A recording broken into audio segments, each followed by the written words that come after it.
lite ark. Skal jeg holde mikrofonen da, eller? Nei, vi skal ikke ha mikrofonen. Sånn.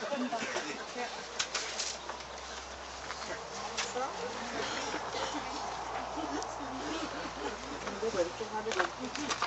Må ta den i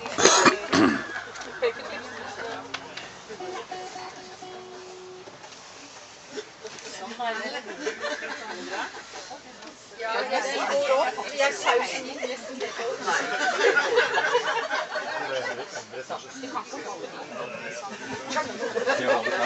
Jeg kan komme, jeg.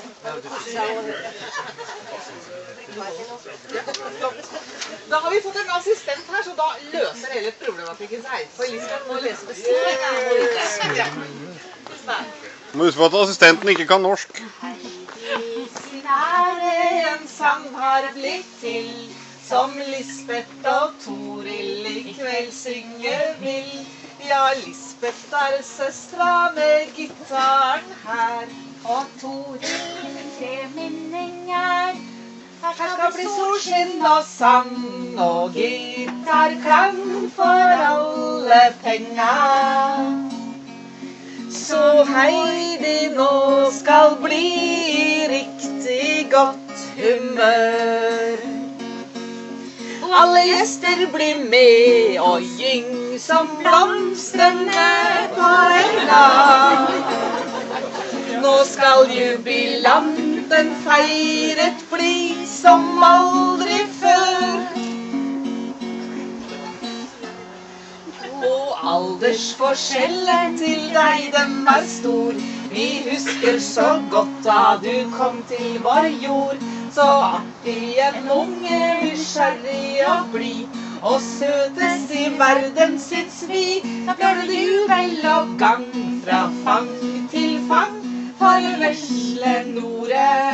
Nå gyng litt da, folkens! Med søskenbrev var du en liten att på klatt. Og med freidighet motkrav på oppmerksomhet du gjorde. 50 år har det gått fra du på livet ditt tok fatt. Ei flott, dyktig dame har du jammen blitt. Skjermerende, målbevisst, Flink er du tenkt. Og selv du ble mamma Til tvillinger små, men nå har de blitt voksne, og åra de fløy for fort for Hedda og Andrea. Så stolt du er av dem, har ivrig fulgt dem opp. Og med hundler og jobb og angst og Arne kan vi se av. Der du svinger seg kjapt og flyr som hester i galopp. Og kjære vår Heidi, vi er glad i deg. Vi ønsker de godeste ting på vår vei.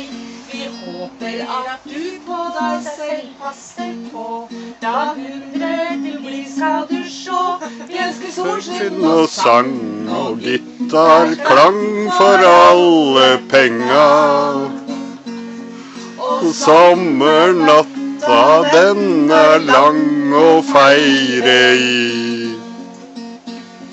Må det bli lyse morgen før vi finner fram til senga.